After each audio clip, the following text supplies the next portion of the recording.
بسم الله الرحمن الرحيم. الحمد لله رب العالمين، والصلاة والسلام على أشرف الأنبياء والمرسلين. سبحانك لا علم لنا إلا ما علمتنا إنك أنت السميع العليم. رب اشرح لي صدري ويسر لي أمري واحلل عقدة من لساني يفقهوا قولي. رب زدنا علما نافعا وفهما مستقيما وهداية للصواب. لا حول ولا قوة إلا بالله العلي العظيم. قال المؤلف رحمه الله تعالى: شروط الصلاة. Dan syarat sembahyang dulu daripada masuk padanya, yakni pada sembahyang, bahawa ada ia suci daripada hadah. Jadi syarat sembahyang pertama kalinya kena taharah anil hadasi, kena suci daripada hadah dan daripada najis yang tidak dimaafkan daripadanya, daripada najis. Adapun kalau najis jadi maaf, tak apa. Najis itu pada kainnya,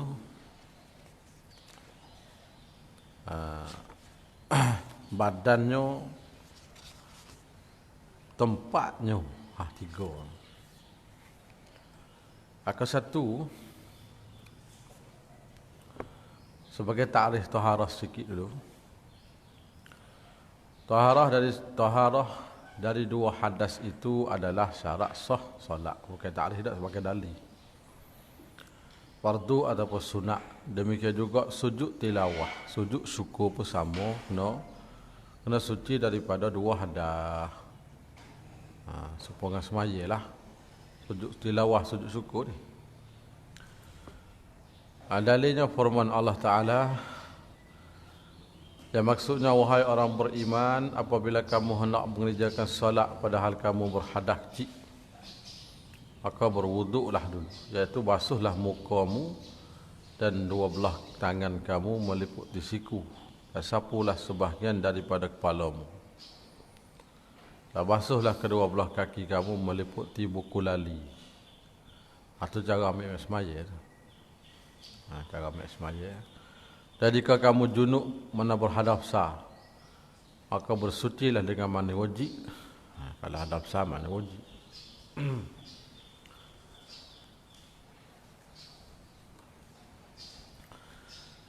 Dalil yang keluar daripada Ibnu Umar bahawa Rasulullah bersabda,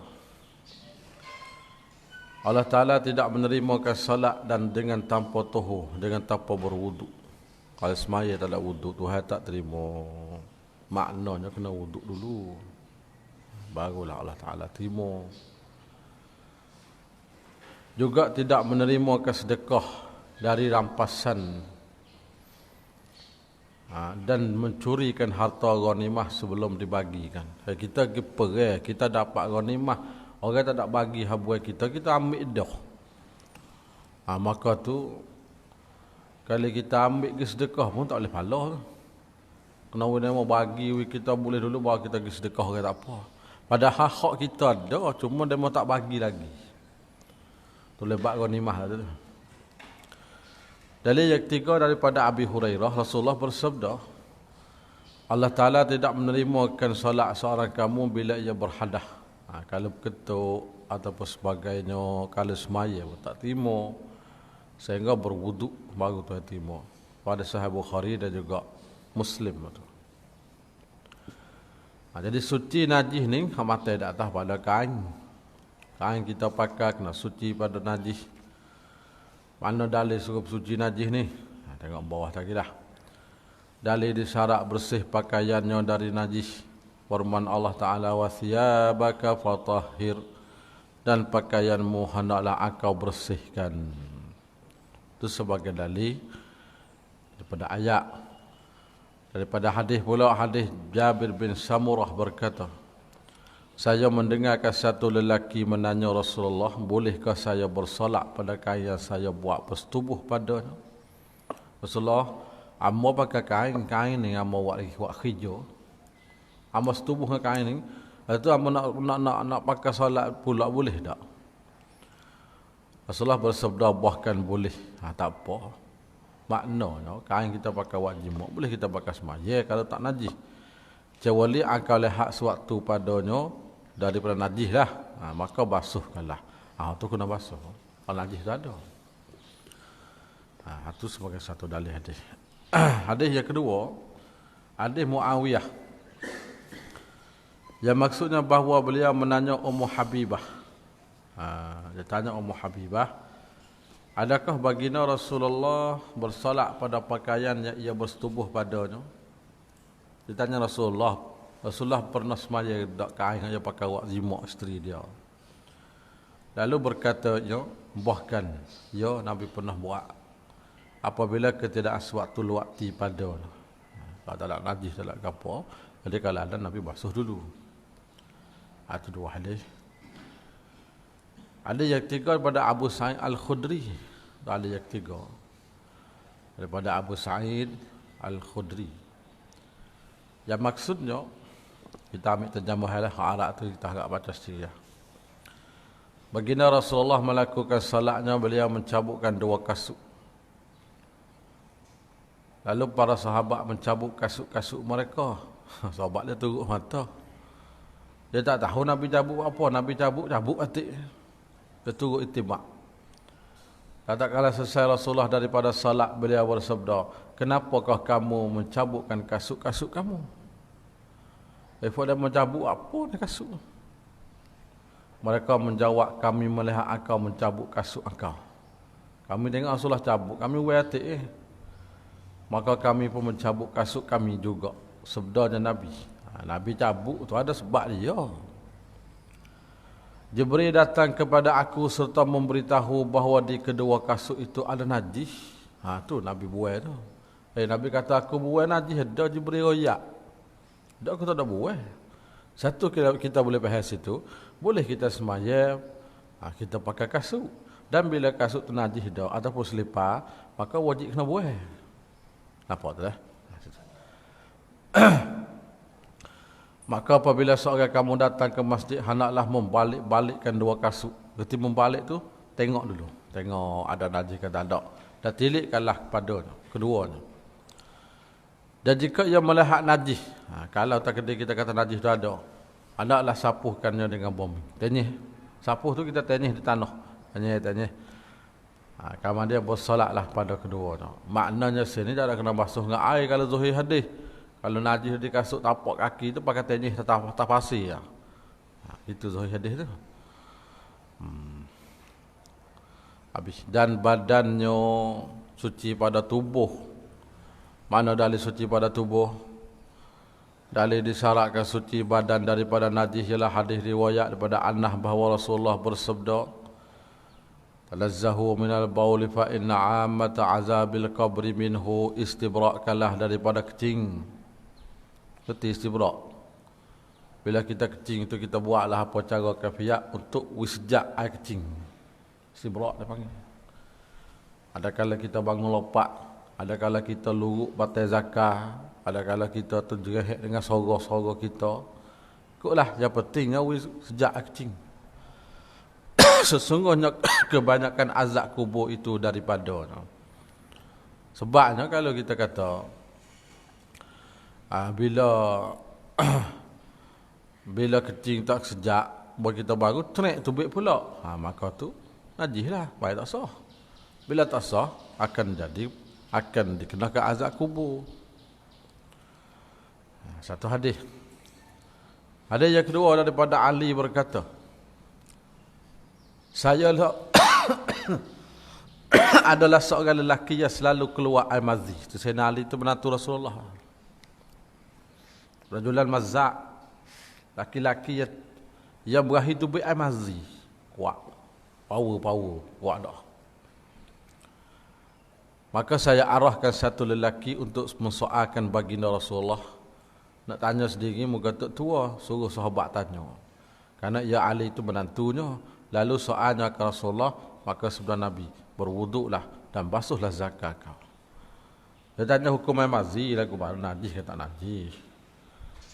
Maka Nabi kata basuhlah zakar tu atau memang semaya, maknanya situ najis. Artinya kalau lah kita katanya tak najis, Nabi tak suruh lah. Dan satu hadis lagi pada Aisyah radhiyallahu anha bahawa Rasulullah bersabda kepada seorang perempuan mustahadah, "Irsilid dama anki wa salli." Itu Nabi kata kepada seorang perempuan yang istihadah, basuhlah darah dari engkau serta bersolatlah. Mana kan darah tu di tubuh dia, nak sembahyang kena basuh atas dan tepaknya, dan suci daripada tepaknya, daripada najis lah. Satu pakaian, yang keduanya apa dah tadi, kain. Yang ketiganya tepak semaya. Dalil yang kata suci tepak semaya ni, ada Abu Hurairah berkata, seorang Badawi membuangkan airnya dalam Masjid Nabawi. Ada satu Badawi masuk Masjid Nabawi itu kencing. Wow. Masa tu Masjid Nabawi itu pasir gitu, tanah.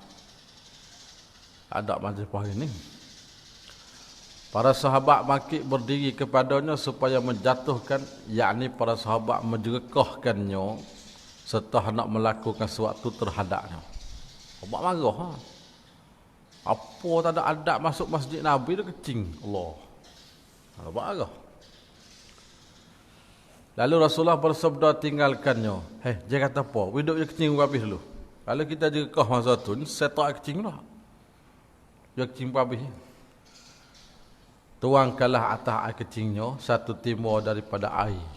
Bila kecing sudah, dia ambil air setimur, jiruh satu. Jiruh tak tanah tempat yang kecing tu basuh. Dia serah jerak air ke bawah. Sesungguhnya dibangkitkan kamu sekalian diberi kemudahan, tidak kepayahan. Jadi jangan kita buat tasyadud sangatlah. Bila sudah kecing basuh. Tu dalil katanya tepak. Kecing itu cerita tanah, tepak semaya. Kena basuh. Syarat yang kedua, dan menutup aurah dan menutup warna aurah. Kita faham warna aurah ni. Kalau kita tutup dengan yang jernih, tak sah maya. Kita katuk dengan plastik, apa kulit-kulit ke apa, tak sah no. Pasal warna tak right. Abang tu lebat semaya kalau kita katuk dengan selup, tak apa maya. Dia tak nampak kulit, tak nampak kulit. Tu warna aurah. Walau kita kata tebal plastik tu, tutup dengan kaca, tak apa, lalih lah. Maka jika lemah ia seorang daripadanya daripada menutup warna aurah, seperti tak dapat sesuatu yang menutup aurah sekali-kali. Tak ada kain pun, tak ada daun kayu pun, tak ada. Saya tak ada warga-warga tak ada. Ataupun didapatnya tetapi mutanajis, ada kain cuma najis. Dua masalah tu. Masalah pertama tak ada langsung, yang kedua ada cuma najis. Dan tak kuasa membasuhkan dia. Nak cari air basuh, air tak ada. Nak semaya ke mana? Tengoklah tadi tu. Kerana ketiadaan air. Dua masalah tu. Ataupun dihabahkan dia di tamak, diikat pada tempat najis. Dia motak kita, dia motak tempat najis. Dan tidak sertanya malaikat sehelai kain juga. Ada kain selai lah, menghamparkan dia atas najis untuk buat sejadah. Kalau kita hafal, kita telanjir bergeh lah. Jawab 3 masalah sana, hendaklah ia semaya telanjir pada 3 surah ini. Telanjir. Apa yang masalah lah? Telanjir. Pakna yang ada semula tak? Dan tidak wajib qada atasnya, yang qada semaya itulah atasnya, atas seorang yang semaya sana. Tak kena buat semula dah. Dan tak lazim atasnya atas seorang menerima heboh kain. Orang nak beri kain kita tak wajib terima. Sebab kerana besar bangkitan. Ketika besar bangkitan, bila berlaku balas satu harinya bangkit mari semula. Kamu tak ingat kawai dulu, kawai beri kain demo nak sembahyang najis tak ada kain tu. Tu masalah bangkit. Syarat tak amuh situ. Pakamu semuanya telanjir lah tak apa. Antara kita dengan Allah. Akan satu muka lek sana. Aurah dalam bahasa Arab memberi arti naqsun. Yang artinya kekurangan tu aurah. Dan pada syarak yakni istilah ialah bagai yang wajib ditutupkannya. Benar wajib kena katuk. Jadi haraikan tilik padanya kalau tengok harai. Dan wajib ditutupkan aurah dalam solatnya dan lainnya sekalipun berada dalam keluar. Kena katuk juga aurah kita duduk dalam bilik. Kecuali kerana berhajat seperti istinja, mandi, qada hajat, itu tak apalah. Dan lainnya. Kita mandi dalam bilik Aisyah ke pecah. Lanjut terus, tak apa. Ataupun kita berak, tak ada orang. Lanjut terus, tak apa. Dalil disyarat menutup aurah. Dalil pertama firman Allah Ta'ala, Ya bani Adama khudhu zinatakum inda kulli masjidin. Wahai anak Adam, pakailah pakaian kamu yang enak-enak. Berhias pada setiap-tiap kali kamu ke tempat ibadat. Menagi masjid, mu kena pakai. Dalil yang kedua, hadis Aisyah bahawa Rasulullah bersabda, Allah Ta'ala tidak menerima salat perempuan yang balighah kecuali dengan kain tudung kepala. Makna penutup kepala. Kalau tak tudung tak sah, aurah tu. Itu sebagai dalil yang kedua. Dalil yang ketiga, hadis Salamah bin Aqwa. Saya berkata, wahai Rasulullah, saya seorang pemburu. Pemburu ni buru menate. Nak lasak dah panggil. Pemburu. Orang yang buru menate. Lasak. Cari menate buru laute. Bolehkah saya bersolat pada baju kamis yang satu? Lalu sabdanya bahkan boleh, akan tetapi hendak mengacingkannya. Apa berkacing itu? Berkatuk berhabis. Kacing. Sekalipun dengan sepotong duri. Kacing itu berduri tak apa dah. Selik duri buat kacing. Alah, apa ya? Habis kata.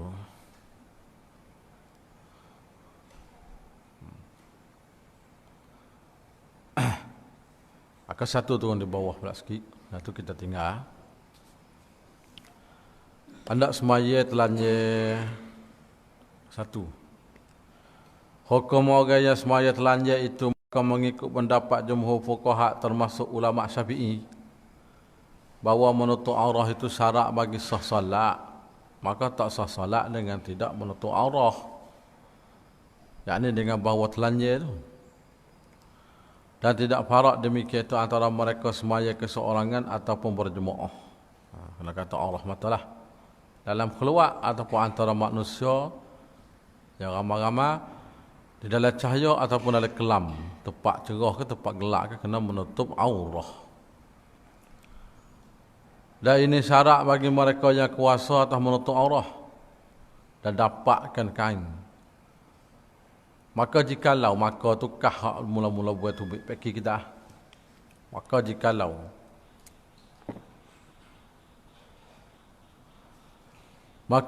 bersolat ia terbuka aurah tetapi ia kuasa dan mendapatkan satir.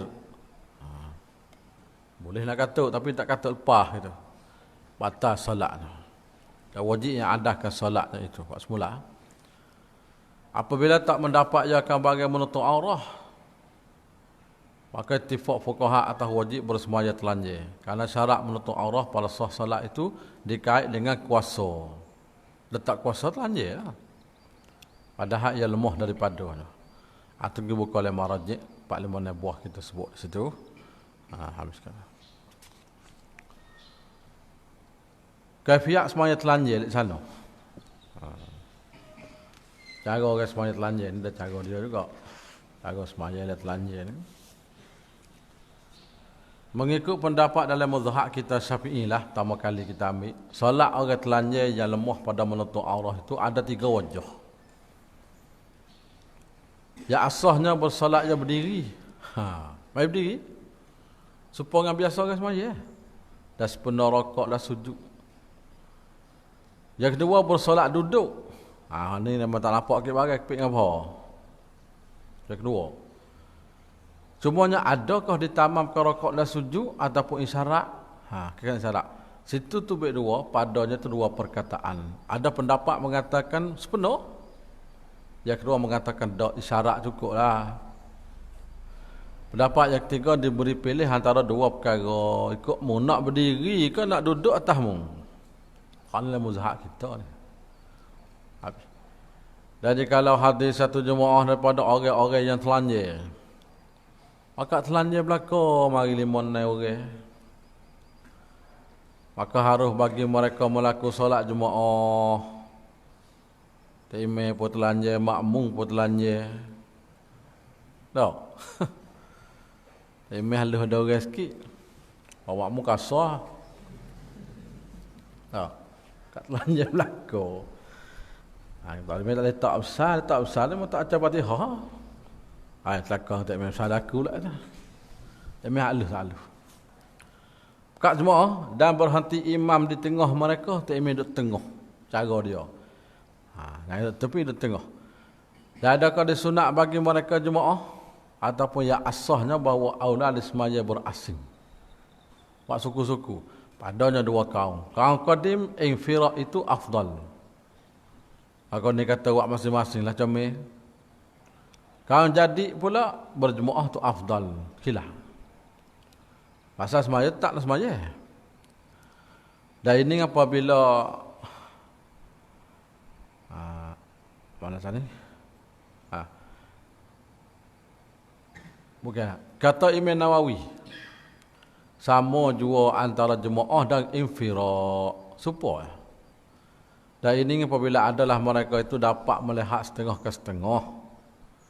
Maka jika ada mereka itu yang buta, tak nampak ke mari muka buta ataupun di dalam kelam tempat gelap. Tuai telanjang tapi gelap. Dan saya disunat bagi mereka berjemaah dengan tidak khilaf. Kalau tempat gelap atau buta belaka, itu jemaah lah. Kalau khilaf ulama lah, sunat jemaah. Habis.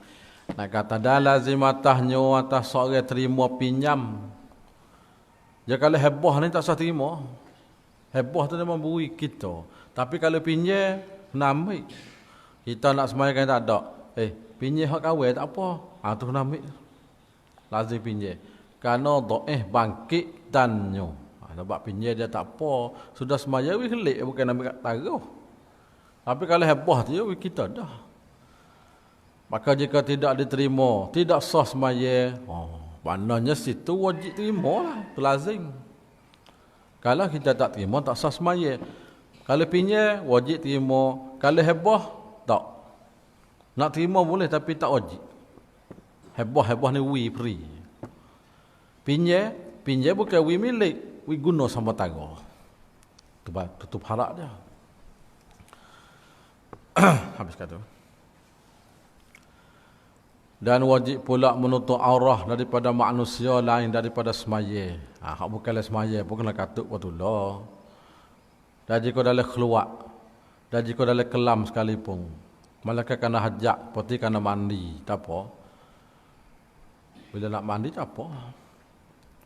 Ada yang kata mandi telanjang terjamai, tak boleh apa kita nak mandi, telanjang lah. Ada yang kata tak boleh pun kena juga, jamai tak ada dinding. Apa hubuh? Apa kalau jamai katuk hubuh? Masuk dalam mandi, tak ada masalah. Orang tak nampak. Dan kerana bersejuk-sejuk, panah doa nak atas ponok kau cibi tu, tinggal seluar dalai selah. Seluar dalai ucap tahu, payah peluh. Tak apa, kalau hajak boleh. Dan umpamanya tak kira lah hal lagi tu. Puasa gata kat tubuh, telanjang habis. Maka harus membuka aurah dalam keluar bagi sekurang-kurang hajat. Tetapi makruh melihat aurah dirinya. Kita tengok kita sendiri makruh. Jika tidak kena hajat. Kalau hajat apa tak makruh. Tengok aurah kita sendiri. Aurah lelaki. Bermula aurah laki-laki itu antara pusat dan lutut. Jatuh tu. Pada semaya dan pada segala laki-laki. Dan pada segala perempuan yang mahram. Kita sama kita pusatkan lutut. Kita dengan mahram kita pusat dengan lutut. Kita dalam semaya pusatkan lutut. aurah. Lutut tak masuk tu. Satu. Pendapat mazhab kita Syafi'i. Aurah laki-laki dan hamba perempuan itu bagi antara pusat dan lutut. Dia tak ada hamba lah, ni kalau ada hamba lah tengok. Tetapi kedua itu bukan dari aurah. Pusat lutut bukan aurah tu. Cumanya tetapi wajib ditutupkannya mereka berdasar kepada kaedah ma la yatimul wajibu illa bihi fahuwa wajibun. Bagai yang tak sempurna perkara wajib kecuali dengan dia, maka ia adalah wajib juga. Dalil mereka ialah hadis Abi Ayyub Al-Ansari bahawa Rasulullah bersabda, ma baina surratihi wa rukbatihi min auratihi. Bagi antara pusat lutut itu adalah daripada aurah. Bagi antara pusat lutut tu bukan. Tapi wajib kena kata. Nak sepenuh wajib. Ada pun aurahnya laki-laki pada perempuan yang helak, yang ajnabi. Ajnabiyah. Kita orang jatuh dengan orang tina suku Sakak ni, maka sekalian badannya semua jugalah dia mari. Kita orang jatuh dengan orang tinah tak sakut puan kita. Semua juga, semua badan. Maka pada keluar dua abimananya. Ini kitab bahasa lama ni. Dua abimana, dua kemaluan farak dan zakat. Itulah kubur dan dubur itulah. Dua abimana. Itu bahasa lama. Kitab sedara punya ibarat lagu ni juga. Mana dua kemaluan kita tu. Kubur dan dubur. Maka hasil bagi laki-laki itu 3 aurat baginya.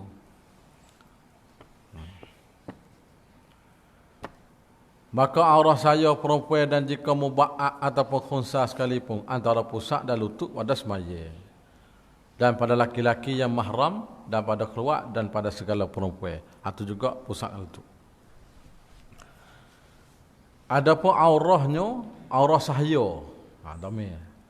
Pada laki-laki yang helak, hamba dengan laki-laki yang ajnabi, maka sekalian badannya, maka hasil baginya 2 aurah juga. Hamba ni 2. Aurah perempuan yang merdeka, demikian lagi khunsa di dalam semaya lah. Bagai lain daripada muka dan 2 tapak tangi. Orang nak kata, zahir dan batin tapak tangi. Hingga pergelengan tangi. Maka 2 anggota ini bukan aurah dalam semaya. Dan yang lain daripada 2 ini sekaliannya aurah perempuan di dalam semaya hingga rambutnya, batin tapak kaki. Tetapi memadai menutup tapak kaki dengan bumi, pakai jak tanah tak bumi itu tak apa dah ketika berdiri. Kata waktu kita berdiri kita jak atas bumi bolehlah. Maka jika zahir tapak kaki ataupun tumit ketika rokok dan ataupun sujudnya batas semaya. Patu kata nama kita semaya pakai kain telekung. Dia labuh. Patut hak muka tu kita dah hurai dah. Sehari 2 yang lepas tu masalah. Ada ulama yang mengatakan dimaafkan boleh kita pakai telekung bawah daripada dagu. Di dalam semaya atau di luar semaya. Ada boleh situ. Kalau kemari tu hak muka. Aurah dah dagu tu. Tapi dimaafkan, dibolehkan. Adapun aurahnya perempuan merdeka di luar semaya, maka sekalian badannya pada laki-laki ajnabi. Disebutlah kitab lain, dikecualikan muka dengan tangi. Muka bukan aurah. Sebab tu masalah nikab ni, khilaf ulama. Yang paling comel pakailah mekuk nikab tu. Tapi ulama yang mengatakan tak pakai tak apa. Kalau muka dibilangkan bukan aurah, walaupun di luar semaya. Sebab tu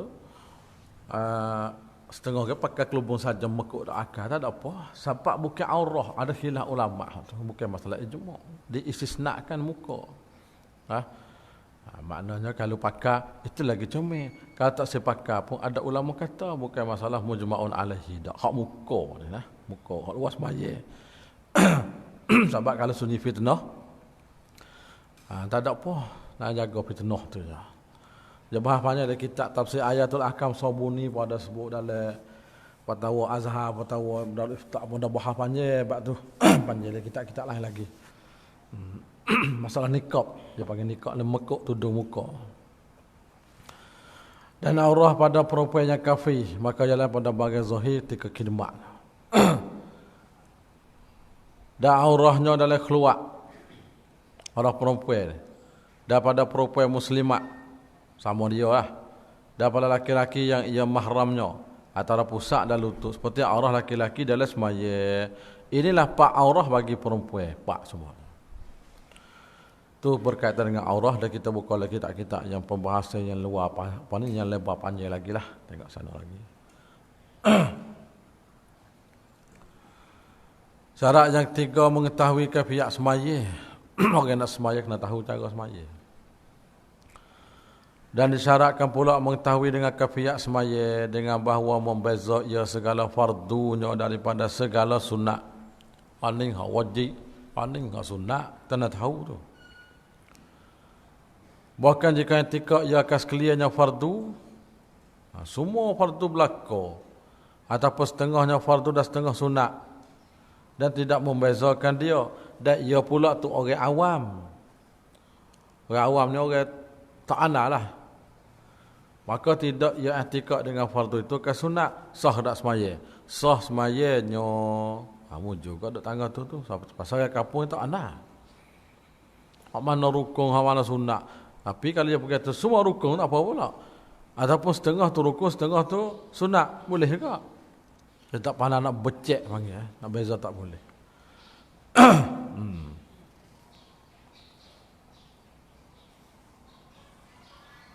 Kesatu, sebagai nakal perkataan Syadaq dalam kitab Bughiyah dia. Kata Syadaq Fatani, maka tidak sah semaya orang jahil iakan dia akan kafiat. Orang yang jahil kafiat semaya tak sah. Tetapi jika i'tikadkan orang yang awam, sekalian perbuatan semaya itu fardu, supaya atas ni lah. Ataupun setengah fardu, setengah sunat. Dan tidak dibezakan yang fardu itu pada yang sunat. Dan tidak i'tikadkan fardu yang tertentu akan sunat, sah semayanya. Masalahnya jika ada yang alim, maka tak sah semaya. Kalau dia pandai tak sah semaya. Inilah yang dinakalkan Imam Ghazali dan yang disahkan dia oleh Imam Nawawi dalam kitab Majmu' dan dijazam oleh Syekhul Islam yakni Zakaria Al-Ansari pada syarah Manhaj yakni Fathul Wahhab. Fathul Wahhab tu, salah Manhaj lah. Maka dirajahkan oleh Asnawi dan yang dirajahkan oleh Syekh Ibn Hajar dalam kitab Tuhfah sah semayanya. Nama ada orang awam ataupun alim. Ini sekemah lagi. Orang awam ke orang alim ke, ikutlah. Sayyid Ahmad Umar Syatiri dalam kitab Nailur Raja' Tabaq Darul Minhaj, syarah kepada Safinatun Najah. Dia berkata, ketiadaan farak antara orang awam dan orang alim di sisi Ibn Hajar. Supaya atas ni. Dan muafakatkan oleh Syekh Ramli pada orang awam, adapun orang alim itu maka mesti membezakan fardu pada yang sunat. Syekh Ramli. Jadi kita kalau mengambil pendapat Ibn Hajar tu luas sikit situ. Luas sikit. Syaratnya keempat. Dan disyaratkan pula bahawa semaya ia atas tempat yang suci. Dan jika dengan zon sekali pun apa dah. Berasa pun suci dah ni, lah takbir. Dan jangan bersentuh satu suku daripada badannya, pakaiannya dengan najis ketika qiyam ataupun duduk ataupun rokok ataupun sujud. Kalau sentuh tak. Ada tepuhan najis masa ketika semaya.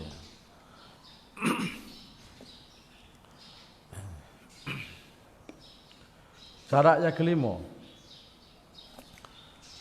dan mengetahui dengan masuk waktu. Nak semaya ni kena tahu kata waktu masuk. Ataupun zon, mengetahui, mana yakin lah. Kita beratus masuk waktu. Sebab depan kata zon. Zon tu suka kita masuk. Zon masuk ni waktu. Dengan ijtihad.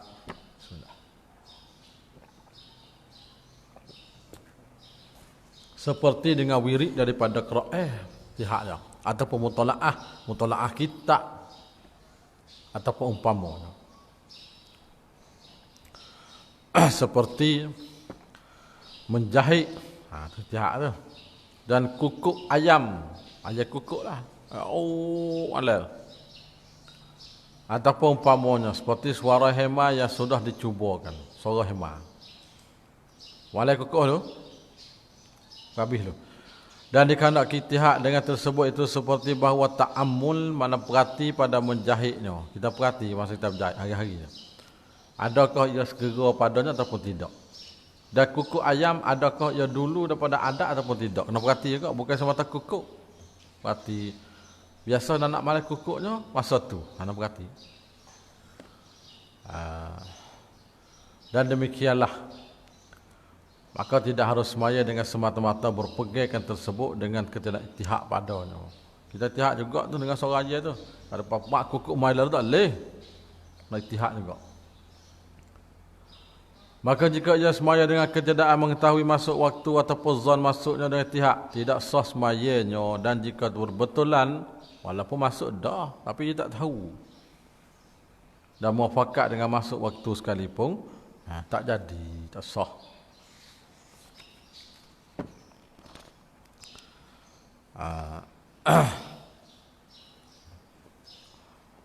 Maka satu mengetahui dengan masuk waktu solat itu ialah syarat bagi sah solat. Barang siapa bersolat ya sebelum masuknya waktu nasihat tidak harus solatnya dengan ittifaq ulama. Sah lah. Sama ada melakukannya dengan sengaja ataupun tersalah. Karena bahawasa waktu itu ialah sebab bagi wajib salat. Bila tak ada syarat masyruk tak ada lah. Mak kena tahu tu. Dan ia adalah syarat bagi sahnya salat.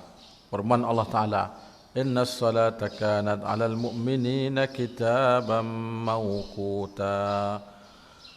Sesungguhnya salat itu adalah satu ketetapan diwajibkan atas orang yang beriman. Yang tertentu waktu. Yakni fardu yang diwaktukan. Sehingga tidak harus mengerjakan fardu sebelum masuknya waktu. Oleh demikian itu berulang-ulang wajibnya solat dengan sebab berulangnya waktu. Masa waktu kena semaya, masa waktu kena semaya. Dan ditunaikan dia akan solat di dalam waktunya. Kalau bukanlah waktu panggil qada. Maka jikalau seorang akan masuknya waktu ibadat, lalu ia mendatangkan dengannya, maka ternyata ibadat dilakukan itu sebelum masuk waktu, tidak memadai, tak sah. Dan telah mensyarat oleh ulama kita Syafi'iyah mengetahui masuk waktu itu dengan yakin ataupun zon dengan bahawa berijtihad. Sebuah mata di atasnya. Barang siapa mengerjakan solat dengan tanpa mengetahui masuk waktu, nasihat tidak sah solat, sekalipun jika jatuh dalam waktu. Sebuah hasan inilah. Syarat yang keani. Dan mengadakan kiblat dan berbetulan dengan sekalian badai. Maka jika keluar daripada berbetulannya, jikalau dengan setengah badainya, tidak sah solat, tidak sah semaya. Kita tak boleh bawah bak kiblat sikit. Sekali dengan dalil lebih kurang. Beradab kiblat tu satu syarat pada syarat sah solat. Kecuali pada solat syiddatul khaufi. Tak apa tu. Maya jika duk perang. Tu boleh kita tinggal fardu. Dan satu lagi masalah solat sunat tengah perjalanan ni. Boleh juga kita nak tinggal. Tapi dah syarat dia lah. Tu kita kena tengok tempat dia khas lah. Ini hukum tidak khilaf di kalangan para fuqaha. Ta'rif kiblat. Kiblat ialah jihad Kaabah. Tu Hanafi tu. Ataupun ain Kaabah. Tu Syafi'i tu. Jihad tu. Ada juga oleh pendapat dhaif mazhab Syafi'i. Tengok depan tadi. Kita nak ain Kaabah. Ada betul dengan Kaabah pak persegi tu. Kalau kita jauh, ain Kaabah juga tapi zannan. Bukan yakinan. Kalau duduk di tanah haram, yakinan. Itu masalahnya. Ain Kaabah. Mereka bermukim di Mekah ataupun berhampiran dengannya. Maka solat itu tidak sah kecuali menghadapikan ain Kaabah dengan yakin. Nah betul? selama mungkin. Sebaliknya jika ketiadaan mungkin menghadapi Kaabah, lazimnya ijtihad kepada Kaabah. Dan memandai berhadap hawa Kaabah yang berbetuli, yang membetuli hawa atas. Ya Kaabah dia bukan tinggi, dak rupa dia. Tapi pada hukum Kaabah tu, siapa langit yang tujuh tu. Kita bubuh kata kali kita nak langit pertama nak semai hadap kono, bukan tunggu Allah. Hadap ke jihad, hadap ke betul Kaabah tu hendak kono. Dia siapa langit tujuh hukum Kaabah panggil. Dari sebelah bawah ataupun sebelah atas. Le tanah supaya orang ni kerja korek tanah. Turun le tanah sampai ke 3 km pada sembahyang. Maya hadap ke Kaabah tu juga bukan lengah. Nah, dia kira kata turun ke bawah, naik ke atas, betul dengan ke Kaabah, membetuli Kaabah.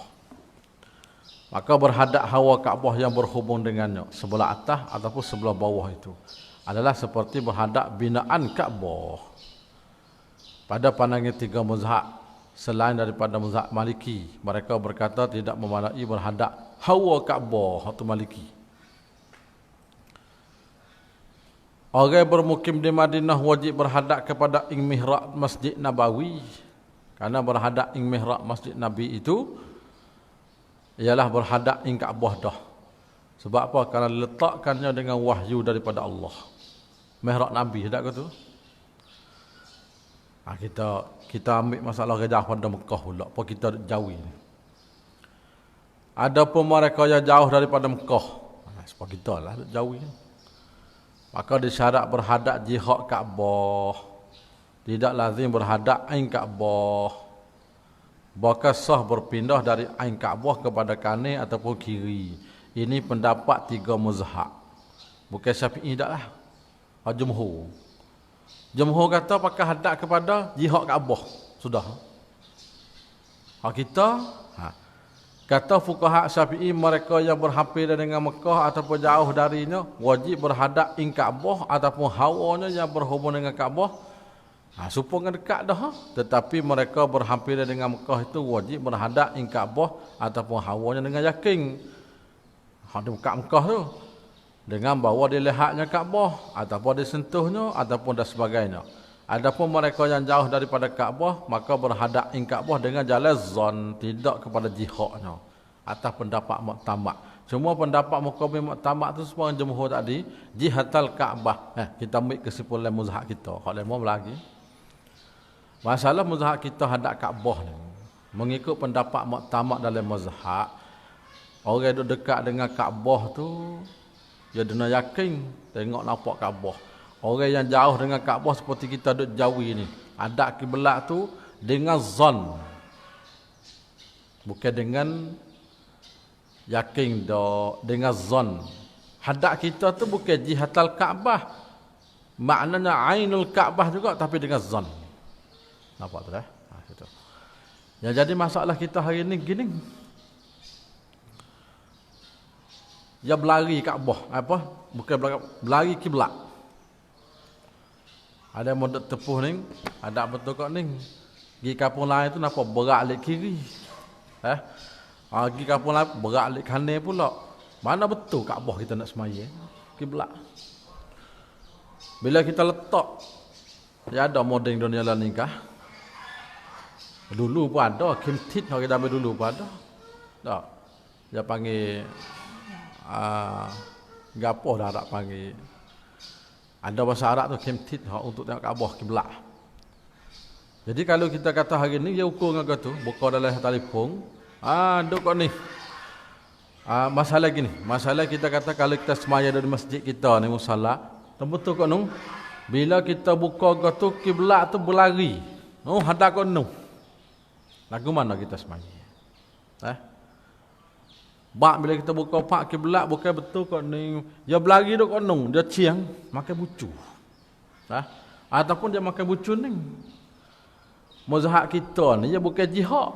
Dia kira ainul kiblat, ainul Kaabah, tapi cuma zannan. Maka di situ ulama baru dia bahas masalah kalau kita berlain. Banyak ada soal ni, kita ada sembahyang masjid kita lama lah 30 tahun dah. Lah ni kita baru ukur dengan alat yang dibuat oleh dunia baru. Bila tiba-tiba ukur, dia berlari, tengok ni berat. Adakah kita nak ubah kiblat kita pusing semula kat tu ke kita nak kekal dengan sembahyang masjid hak lama? Banyak soalan gini. Hukum masalah sana ulama dia bahas dalam fatwa Darul Iftah 40 jilid tu pada jilid yang ke-33. Muka surat tak ingat. Pada jilid yang ke-33 tak ada masalah kita semaya tapi syarat jangan lebih daripada 45 ongsa panggil. Maknanya kalau kiblat ni kita semaya duk ni. Bila kita ukur dengan alat tu dia berlari pergi kepada kiri jangan lebih daripada 45 ongsa panggil. Faham tak dah? Ongsa kita ukur robot mujajat lah. Kanan pun sama. Kalau lebih daripada 45 ongsa ni yang berat kau ni, maka tak boleh kena ubah pergi semula kiblat.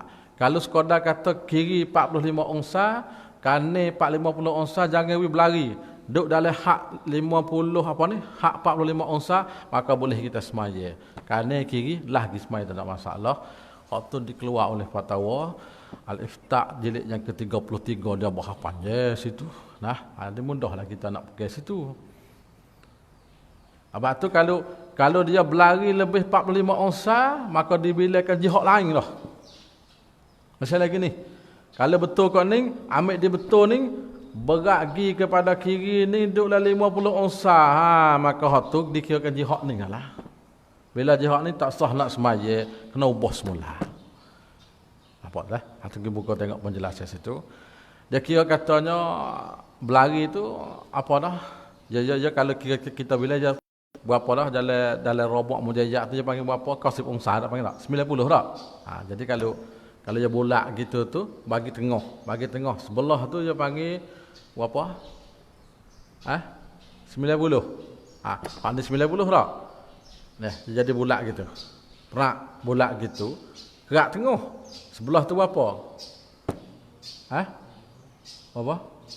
90. Maknanya setengah tu 90. Jangan berlari lebih daripada 45. Nampak dah? Itu cara dia.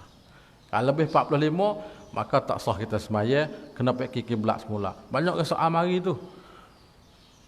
Tak, nama soal mari. Lagu mana weh? Kita ukur masjid kita, makai dalam 25 ongsa dengan kiblat hak kita duduk semaya dulu. Tak apa, lagi. Tak.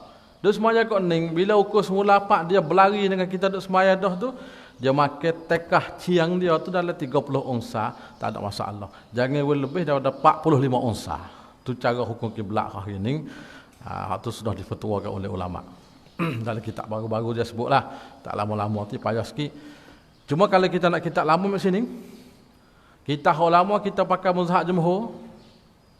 Pakai mazhab jumhur kita ambil hak jihatal Kaabah sini. Jihad. Hak jumhur. Hak Syafi'i kata tak kira kita duduk dekat pun kena pakai Ainul Kaabah, kita duduk jauh pun kena pakai Ainul Kaabah. Cuma masalah orang dekat yakinan, masalah orang jauh tu zannan. Tu di situ je. Tu mazhab kita. Tu penjelasan masalah kiblat. Dia berlari tu. Kita dengan masjid tu tekarlah sikit sebanyak. Maka sikit tak ada masalah. Nak kanan pun boleh, nak kiri pun boleh. Jangan lebih daripada hak yang kita sebut sana. Daripada tengah tu jangan lebih 45 lek kiri, jangan lebih 45 sebelah kanan. Maka boleh kita semaya. Habis katu.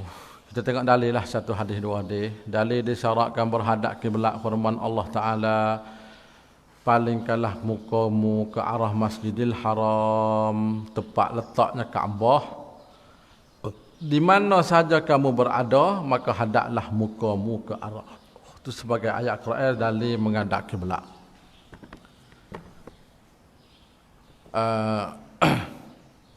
Ada yang kedua daripada Barak berkata, ya, 16 bulan ataupun 17 bulan kami bersolat dengan Rasulullah ke arah Baitul Maqdis. Tuhan suruh mai kat tu, kadang 16 bulan. So kata 17 bulan. Kamarnya dipalingkan kami ke arah Kaabah. Lepas tu tukar semula.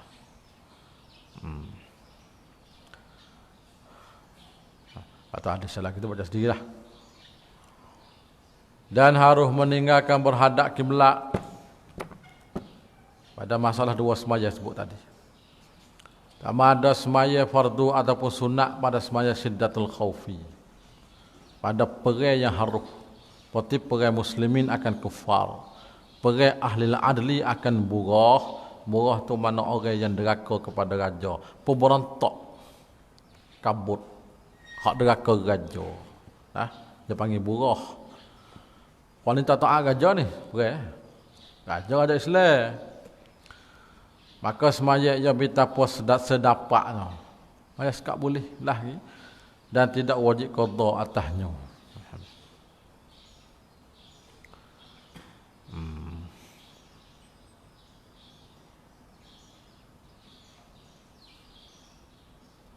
Maka satu, yakni semaya orang yang sangat takut, itu syiddatul khaufi. Dan setengah daripada takut yang mengharuskan bagi tinggal berhadap kiblat itu takutnya luput waktu solat. Padahal ia berada di bumi yang dirapah. Maka harus baginya bertakbiratul ihram dan berhadap ia bagi keluar kepada bumi dan bersolat ia dengan isyarat. Dan wajib atasnya qada. Ada kena qada ni. Masalah mai atau bumi hak rapah, bumi tanah orang. Sebab taksi intaha syarqawi tahrir dah buka tengok situ. Dan harus pula meninggalkan berhadap kiblat pada sembahyang sunat dalam safar yang haruh. Kedua masalah ya. Satu syiddatul khaufi, yang kedua solat sunat tengah perjalanan ni. Kalau pendek sekalipun bukan kena jamak, bukan sampai ke marhalah qasas sembahyang. Walaupun dekat tak apa lah. Akan satu di bawah sikit.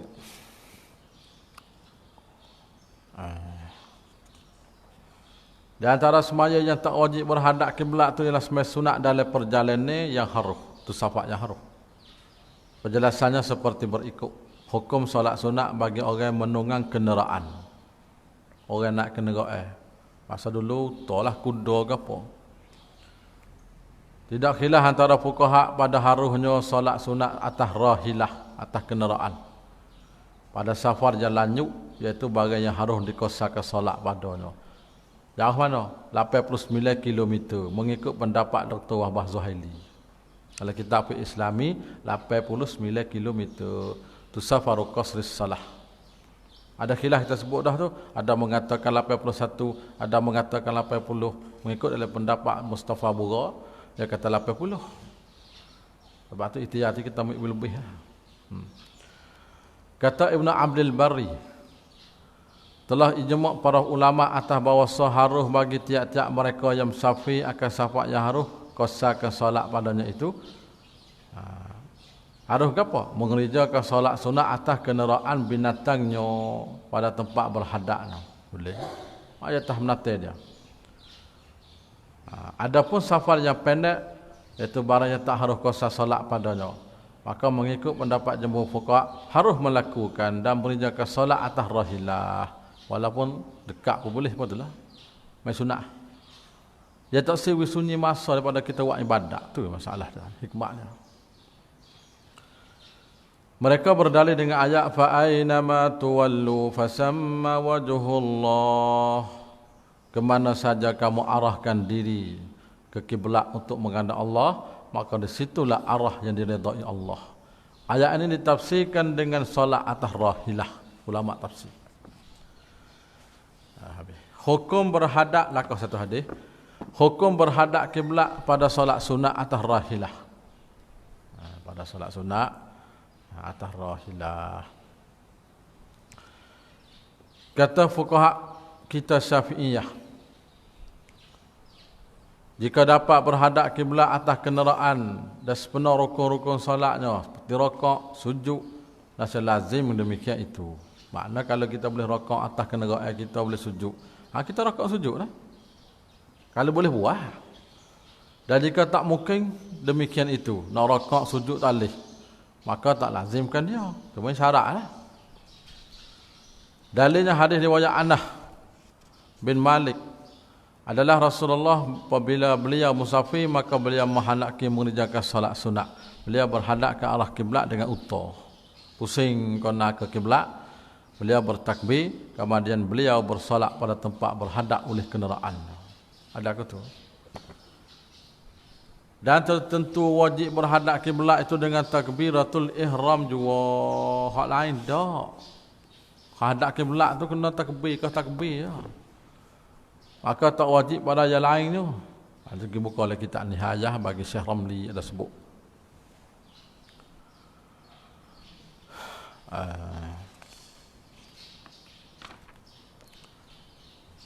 Jenis-jenis solat sunat yang harus dikerja atas rahilah. Sebenarnya gapo kata boleh kita buat kena gael. Mai sunat gapo? Fardu tak leh. Solat sunat yang harus dikerjakan atas kenderaan itu melengkapi sunat-sunat mutlak. Boleh. Awak tak kena gael ni. Sunat rawatib, solat witir, sujud tilawah. Dan ini adalah pendapat jumhur fuqaha, termasuk mazhab kita Syafi'i. Safar yang harus solat sunat atas rahilah. Tadi pun sebut dah lebih kurang. Dan harus bersolat sunat atas kenderaan pada safar yang wajib dan yang mandub dan yang mubah. Itu tiga-tiga tu. Seperti safar tijarah, atau mubah dan sebagainya. Di sisi Abi Hanifah, Imam Malik dan juga Imam Syafi'i. Dan tidak harus pada safar maksiat seperti menyambung di tengah jalan. Lagi sambung bagai tak boleh. Dan safar untuk bernegak arak tak boleh juga. Dan benda yang diharaikan pada syarak, ikutlah apa saja pun. Di sini Imam Malik dan Syafi'i dan Ahmad. Kerana keharusan dan kebodohan, artinya rukhsah itu disyaratkan dia untuk menolong atas muhasib perkara yang harus. Maka tidak digantungkan dia dengan maksiat. Ar-rukhas la tunatu bil ma'asi. Asal kaedah tu. Terkawal. Kata Abu Hanifah dan Sauri dan Auza'i harus baginya demikian itu kerana bahasa ia seorang musafir. Tak apa. Maksiat lagi, tapi yang musafir boleh. Rukhsah dah. Maka dia haruskan baginya kemudahan dan rukhsah seperti orang yang taat lah. Walaupun dia deraka, maka boleh juga.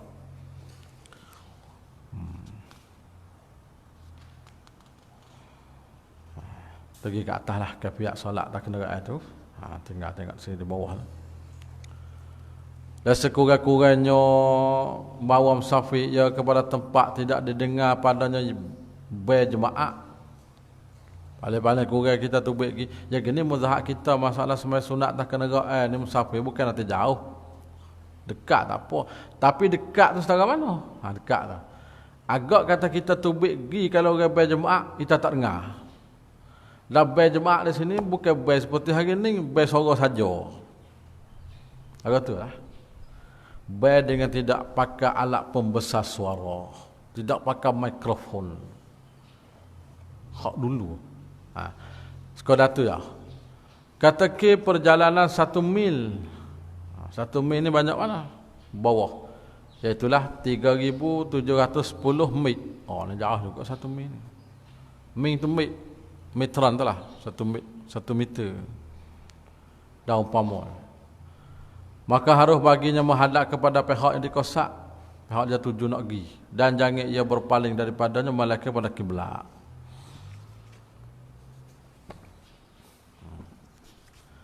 Maka jika ia atas kenderaan,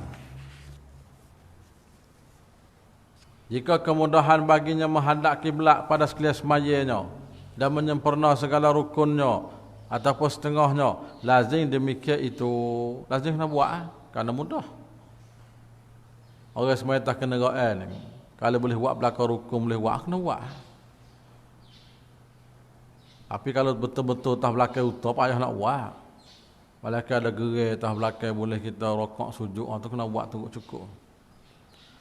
Dan jika tak mudah, tak lazim matahnya sesuatu daripadanya. Tak ada kena buat. Daripada segala rukun, daripada ataupun setengah, tak kena buat lah. Malaikat saya kena buat paling kiblat takbiratul ihram tu sah. Hendaklah berhadap kiblat jika kemudahan baginya. Itu berkait lagi. Kalau payah tak juga lah. Disebut dalam kitab Buriyah Syekh Daud bawah. Kesatu. Dan wajib menghadap kiblat dan menyempurna segala rukunnya bagi orang mengenera binatang ataupun perahu. Bersyukur belakang tu buat. Jikalau dapat, kalau boleh, ataupun setengahnya bagi yang sedapat. Buat setakat boleh. Seperti ada ia duduk atas umpama segeduk ataupun sibriah. Jenis geduk lah. Segeduk ni oleh motok tak belakang gajah. Macam pengang basar, dia panggil segeduk gajah. Haudaj Arab panggil. Nah, atas huta pun ada. Biasa kata atas huta kata gajah. Kuda kata tak kuda. Tak, kata tak luar tu. Dan perahu yang lain daripada orang menjalan perahu, yakni juru kemudi. Bukan kapten tak lah. Juru kemudi itu kapten perahu tu. Jika mudah, seperti ada kenderaan itu berhenti dan dapat memaling binatang itu ke kiblat, seperti ada talinya pada tangi, maka jika tidak mudah demikian, maka tidak wajib atasnya, melainkan pada takbiratul ihram juga. Ambil takbir lah. Itu pun jika mudah. Habis. Pergi ke atas pula. Dan jika kesukaran tidak lazim pula menghadap kiblat. Kalau payah juga, sah paling. Dan tak wajib atasnya menghantarkan dahi atas umpama pelana. Masa sujud tu tak mesti dahi tak atas pelana. Pelana tempat kita duduk, tak belakang. Pada ketika rokok dah sujud. So payah kita nak buat. Situ nak isyarat lah. Bahkan hendak isyarat dengan keduanya. Cara isyarat tu dan adalah sujudnya terlebih rendah daripada rokok. Syarat juga rokok pun. Rokok tinggi sikit, sujud tu lebih rendah sikit. Syarat. Hukum semaya solat sunat orang berjalan kaki. Orang kata ibadat Tuhan ni, walau ketika berjalan pun dia suruh semaya. Cuma bukan suruh semaya atas jalan wajib, taklah sunat. Kalau sunat tu lah. Tengah-tengah berjalan pun semaya, tengah kena pun semaya. Dan jika ia berjalan kaki, maka wajib atasnya menghadap kiblat pada takbiratul ihram dan pada rakaat dan sujud dan duduk antara sujud. Ada banyak tempat sikit ni. Takbir, rakaat, sujud, duduk antara tempat-tempat. Dah hendaklah disempurnakan rakaatnya. Rakaat seperti biasa, dah sujud. Bukan syarat dak lah. Dan jangan ia berjalan dalam sewaktu daripada rukun. Hak mana rukun jangan berjalan. Pendek kata rukun nak beradu. Malaikat pada ketika qiyam. Qiyam pun rukun juga. Ketika tu berjalan. Kalau kecil boleh batal tu. Tengah-tengah hui lambat ni. Noh maya boleh tak boleh. Itu punah. Tak boleh lah. Dan tidak. Dan tasyuknya dan salam. Yang tepat boleh kita berjalannya. Qiyam, tidak, tasyuk, salam. Ada pun rokok, sujud, duduk antara, takbir, waktu kena beradu, hadap kiblat. Hadap kiblat. Mana kena menghadap kiblat waktu tu, jalan pula. Habis kata. Habis. Kita masuk kepada rukun-rukun semaya. Faslun fi arkanis salah. Pasal pada menyatakan rukun semaya. Ini suatu pasal pada menyatakan rukun semaya. Rukun semaya, fardu semaya.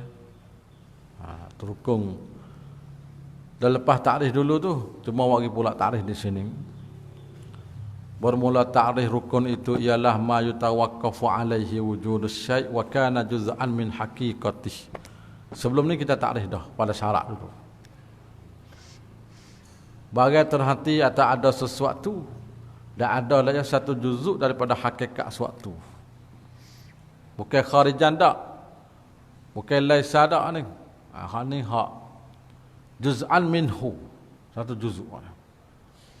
Misal seperti rokok. Kita misal. Maka ianya rokok ni satu rukun di dalam semaya. Kerana ia rokok merupakan satu juzuk daripadanya semaya. Dan seperti membaca Fatihah dalam semaya.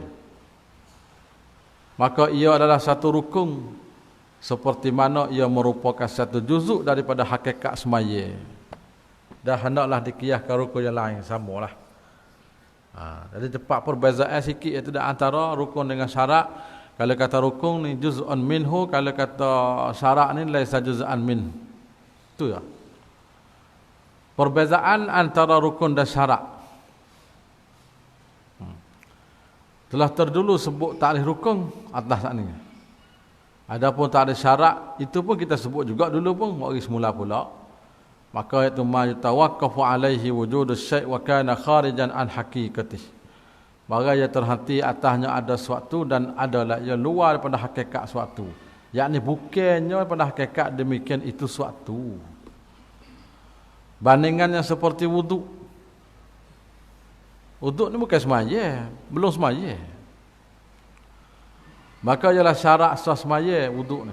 Dan bukannya sesuatu juzuk daripada semaya. Bahkan ia mukaddimah ataupun dikatakan permulaan semaya. Kita nak semaya kena ada wuduk tu, mukaddimah dia. Asalnya rukun itu seperti syarat juga pada pihak bahawasa tak dapat tidak daripadanya. Semua kena ada belaka, tetapi syarat itu adalah perkara terdulu atas semaya dan wajib berkekalan padanya sampai sudah semaya, seperti wuduk, menutup aurah dalam pada keduanya. Rukun itu bagai yang melengkapi atasnya oleh semaya seperti rakaat, sujud dan umpama kedua. Pada bagai yang selagi akan dibahas dan dibicarakannya, insya-Allah kita akan bahas mula depan bab rukun tu nak sampai lah tu. Bermula segala rukunnya rukun semaya 13. Dalam kitab setengah sebut 18, setengah sebut 16, macam-macam dia sebut. Dalam kitab ni sebut 13 rukun dan boleh dikatakan kebanyakan kitab lah 13 ni. Kebanyakan kitab 13 rukun. Dengan dijadikan tamakninah pada segala tempatnya yang empat itu hai'ah. Apa hai'ah? Yakni sifat yang mengikut bagi rukun. Tamakninah semua tu dibilangkan satu rukun. Itu bila 13. Akal satu. Di dalam kitab Tahri. Tahri kita nak ngaji pondok tu lah. Dibilangkan rukun semaya itu 15 rukun. Dengan dijadikan segala tamakninah itu satu rukun jua. Yakni pada tempat yang 4.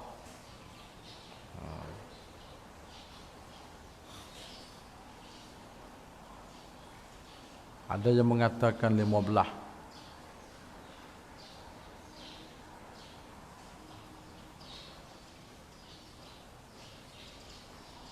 Iaitu tamakninah pada rakaat, pada i'tidal, pada dua sujud dan duduk antara dua sujud. Dibilangkan segala tamakninah itu satu rukun jua. Karena satu jenis. Dan juga dijadikan muqaranah yang ialah kelakuan bagi niat itu satu rukun juga. Pendapat yang muktamadnya digugurkan dua ini, watu baik. Makna tamakninah dengan muqaranah bagi niat tu cabut dan dibilangkan segala rukunnya itu 13 jua.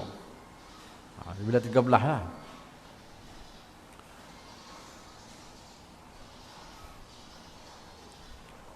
Atas saat ni tu, nak tengok semula atas 5 ke 3 saja. Tengok semula. Mula-mula tu rukun semaya tu dibilang rukun-rukun semaya itu 15 rukun. Kalau bawah tamat 13. Dan 8 af'al hak perbuatan. Iaitu niat, berdiri, rakaat, i'tidal, sujud dan duduk antara dua sekali sujud. Dan duduk tahiyat akhir dan tertib. 5 hak bahasa aqwal.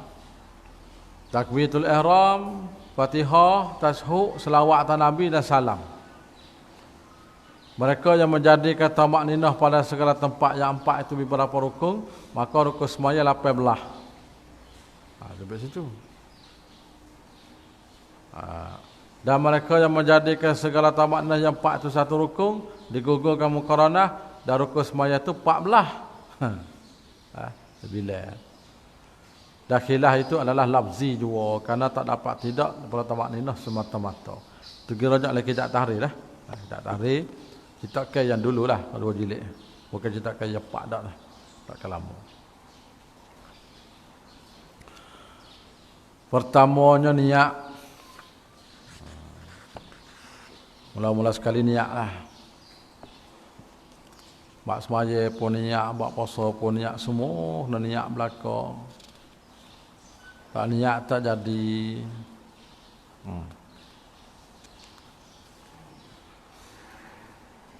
Dan tepat niat di hati. Mati lagi. Maka tak wajib menuturkan niat itu dengan lidah. Menutur mana berlafaz. Tak wajib kita berlafaz niat dengan lidah. Sunat. Tetapi sunat juga menutur. Sunat menutur dengan lidah sunat. Supaya apa ni? Menolong lidah akan hati.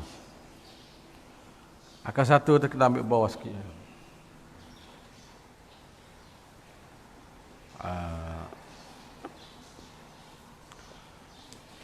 Dan dimulai rukuk semaya itu dengan niat.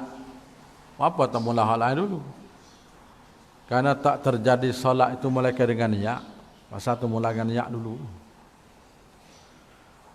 Niat itu wajib di dalam solat dengan ittifaq para fuqaha, para ulama. Supaya dibezakan ibadat daripada adat. Juga supaya menjayakan ikhlas di dalam solat. Karena Allah Ta'ala. Karena solat itu ibadat. Ibadat itu ialah ikhlaskan amalan karena Allah. Itu tepat kekeh dia tu. Dalil niat. Firman Allah Ta'ala, وَمَا أُمِرُوا إِلَّا لِيَعْبُدُوا اللَّهَ مُخْلِصِينَ لَهُ الدِّينَ. Hingga akhir. Padahal mereka tidak diperintahkan malaikat supaya menyembah Allah dengan mengikhlaskan ibadat kepada Allah. Lagi tetap teguh atas tauhid. Dan mereka mendirikan semaya, memberi zakat, dan yang demikian itulah agama yang sebenar. Imam Mawardi berkata ikhlas pada ayat itu adalah niat. Tafsir Mawardi. Dalil yang kedua, Sayyidina Umar. Hadis Sayyidina Umar bin Khattab katanya telah mendengar aku akan Rasulullah bersabda, innamal a'malu bin niat. Selalu kita dengar hadis ni. Hanya segala amalan itu dengan berniat. Dasarnya bagi tiap manusia itu apa yang diniatkan. Sesiapa berpindah kepada Allah dan Rasul adalah berpindahannya kepada Allah dan Rasul. Sesiapa yang berpindah pada dunia diperolehinya lah akan dunia itu. Ataupun kepada seorang perempuan berkahwinlah ia bersama perempuan itu. Kalau hijrah kerana dunia dapat dunia, hijrah kerana seorang perempuan dapat perempuan. Ataupun maka perpindahannya itu adalah kepada apa-apa yang berpindah ia kepada. Yang berpindah tujuan ke apa? Dapat benda tu. Hadis ini menunjukkan atas bahawa niat dan sengaja itu timengi bagi sah dan kebilangan segala amal dia. Tiba sah ibadat ni niat tu. Apabila elak niat itu, elaklah amalan. Apabila niat tidak elak, binasalah amalan itu.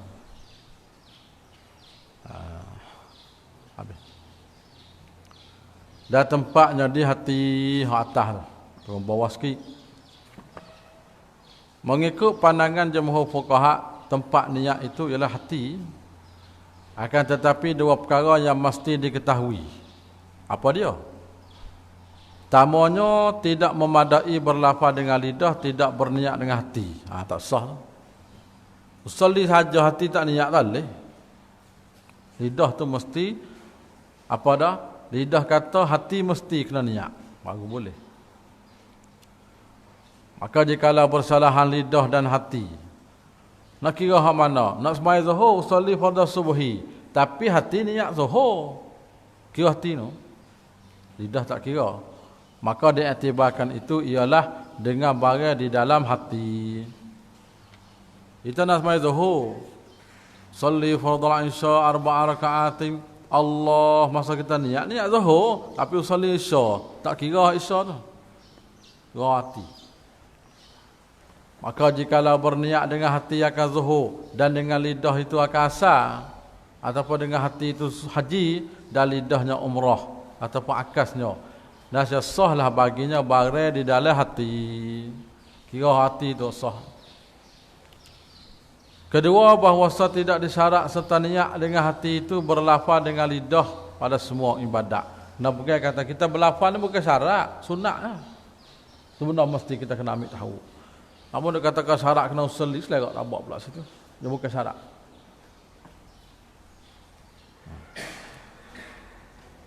Menjalani ulama kita Syafi'i kepada bahawa berlafaz dengan niat pada ibadat itu adalah sunat supaya muafakat oleh lidah akan hati. Awi sama. Lidah dengan hati nak serupa. Maka jika semaya itu fardu wajib padanya 3 perkara, iaitu qasak, ta'aruk, ta'yin.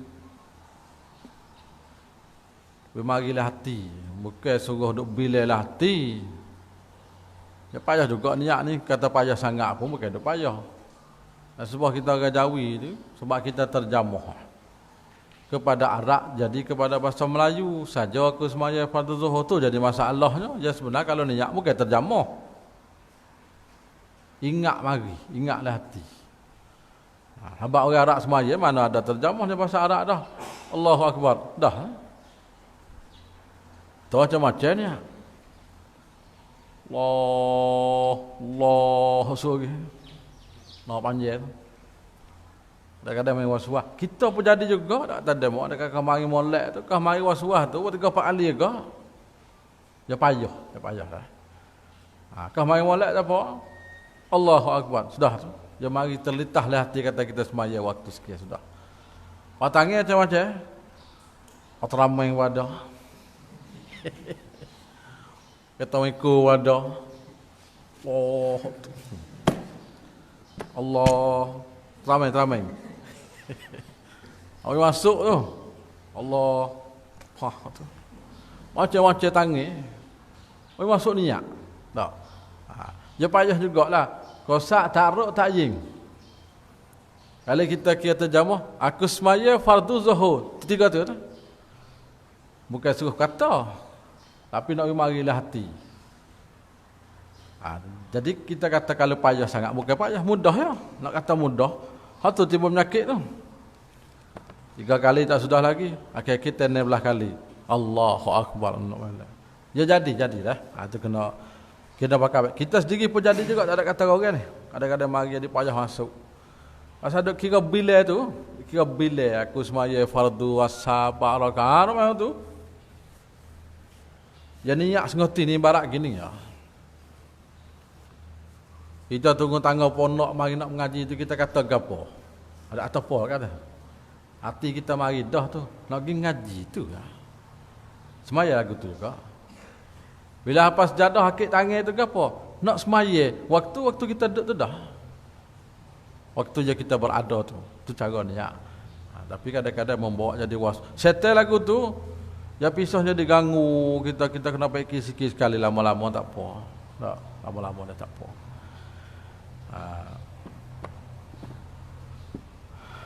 Tengok ke satu bawah.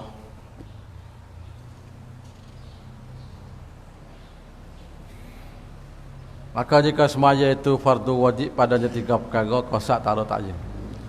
Ini pada semaya fardu yang lain daripada semaya jemaah dan semaya qasak. Kalau jemaah dengan qasak nak tambah lagi tu dalam niat. Adapun jika ada semaya itu fardu jemaah hendak dimuqaranahkan disertaikan dalam takbir itu 4 perkara, qasak, ta'aruk, ta'yin dan tambah makmum sekali lagi. Kalau makmum jika ada yang makmum ataupun imam jika ada yang imam. Kalau takbir kita. Jadi 4 tak, dia 4 lah. Maka jika tidak diniat seperti tersebut itu dalam takbir pada sembahyang jemaah, nasihat tidak sah jemaahnya. Tak sah, tihriah. Salah sembahyang fardu jalan pada jemaah.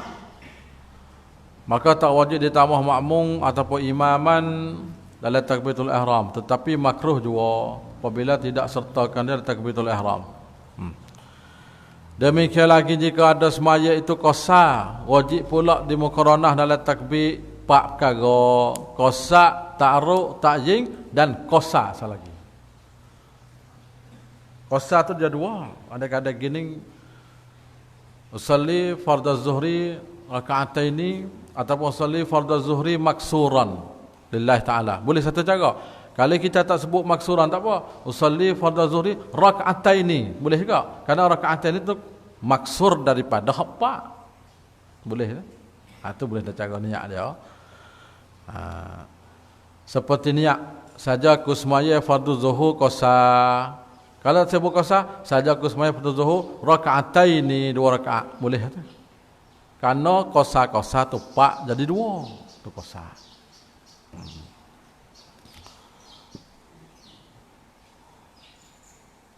Batu kalau nak ambil cara mudah lah. Niat belum takbir. Ada ulama yang mengatakan sah. Qubailat takbir. Belum pada nak Allahu Akbar, we mari niat bela-bela. Sah. Supaya nak hilang penyakit.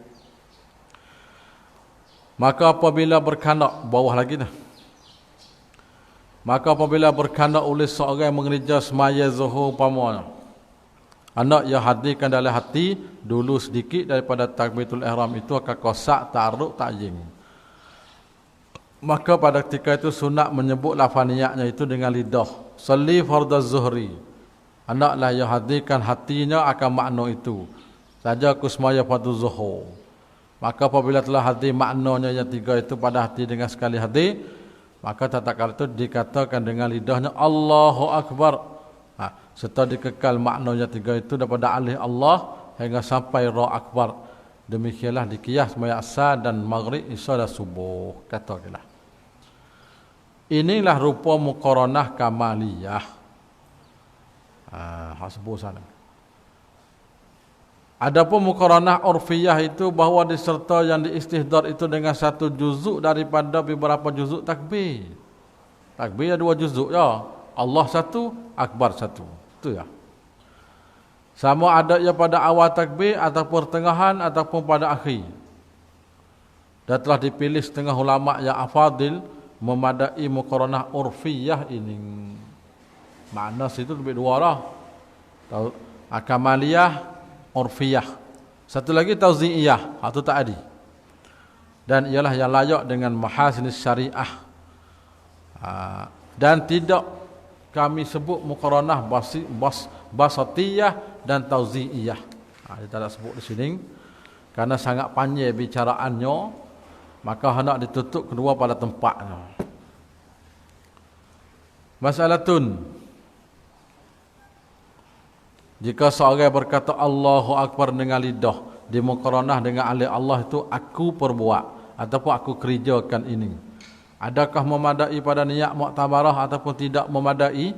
Jawabnya bahawa jikalau ia ketahui yang diisyarat dengan perbuat ini, iaitu semaya fardhu zuhur, ia telah dihadir dalam hatinya dulu sedikit pada takbir seperti tersebut dulu tu, maka sah semayanya kerana masuk dalam kalam yang dulu juga. Adapun jika lalai hati, Allahu Akbar saja hati galik, tak kala mengata aku perbuat ni daripada menyahjakan perbuat yang dihadirkan seperti telah tersebut itu, nasihat tidak sah semaya. Waktu kata Allahu Akbar tu hati galik, tak ada lah. Kerana ketiadaan niat dalam takbiratul ihram. Inilah yang dimuktamadkan dia oleh Imam Nawawi dan Syekhul Islam, yakni Zakaria Al-Ansari dan Khatib Sarbini, Syekh Ibn Hajar, Syekh Ramli dan ramai lagi daripada ulama mutaakhirin. Ramai lagi tu, lain tu. Maka segala masyayikh tersebut ini tempat yang diperpegangi oleh segala syekh-syekh negeri Mekah. Tempat rajak ke lah. Dan Madinah dan Mesir dan lainnya. Semua rajak ke pada ulama-ulama tersebut. Demikian lagi tidak sah takbirnya dan semayanya jika berkata ia dengan lidah Allahu Akbar dan hatinya heran, tercengih, tidak khabarkan diri dan tidak khabarkan yang lain. Maka tak sah sekali-kali takbir dan semaya. Takbir tapi hanya tak tahu apa. Tak sah tu.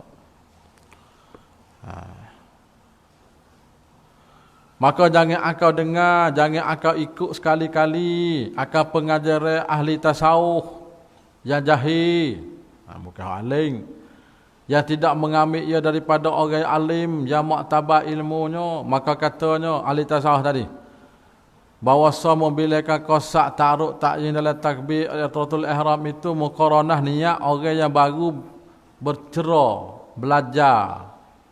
Tu kosak ta'aruk ta'yin tu orang baru mengaji tu. Iaitu martabat yang kurang, yang belum lagi sampai martabat yang tinggi. Tasawuf. Yang duk pakai tu kita. Bukan kita ni, hak ni duk baca hak pengarang sendiri. Sebab hak ni kita ambil hawashi dia, hak dia tanda tepi dah. Dalam hawashi ni dia sebut dalam Hasyiah Usyahul Afrah. Kita dia juga tu, kita ambil tak sini.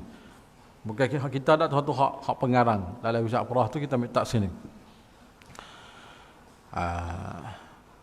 Dan adalah martabat yang tinggi itu bahawa dikata dengan lidah Allahu Akbar, padahal hati lenyap wujudnya fana dan karam dalam lauk memandang akan wujud Allah. Tu sah dah mayat. Tu tasawuf masa duk pakai tu. Maka tidak yang mawjud malaikat Allah, demikianlah katanya. Maka tidak sah demikian itu. Ya masalah niat ni kena dekat dengan semaya lah. Masa duk ikut lain. Habis kata.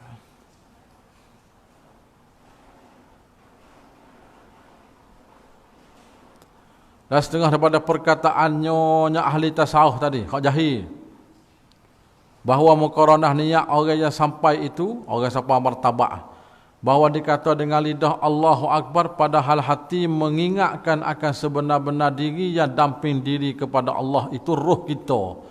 Hanya pergi jauh ni. Apa itu sibakah ni? Ni fakah tu sibakah ni. Maka itu tidak sah muqaranah. Setengah daripada perkataannya lagi ahli tasawuf jahil-jahil, bahawa sebenar-benar muqaranah niat takbir pada orang sampai itu dikata dengan lidah Allahu Akbar, padahal hatinya memandang sebenar-benar badai Muhammad di dalam diri kita, iaitu roh. Maka tidak sah muqaranah demikian itu. Setengah daripada perkataannya bahawa muqaranah niat yang sebenar-benar itu bahawa dikata dengan lidah Allahu Akbar, padahal hati menilik kepada Jalalullah serta dirupakan dia cahaya suatu seperti mah 10 mutu. Maka iaitu tidak sah muqaranah.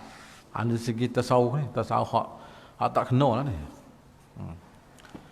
Setengah daripada perkataan orang jahil itu dikatakan dengan lidah Allahu Akbar, padahal hati mengingat Allah Maha Besar, Allah menjadikan.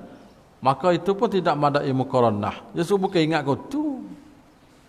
Oleh Allahu Akbar tu niat. Tu lah.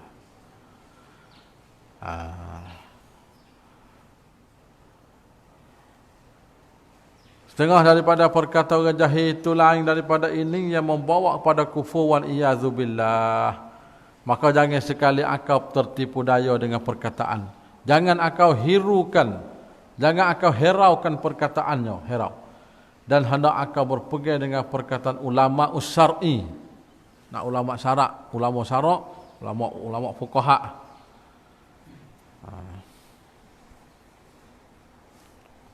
Maka kata mereka itu ulama usyar'i wajib muqaranahkan, yakni sertakan dalam takbir itu 3 perkara, qasak, ta'aruk, ta'yin. Tu supaya bahas tadi lah. Supaya bahas tadi. Habis kata.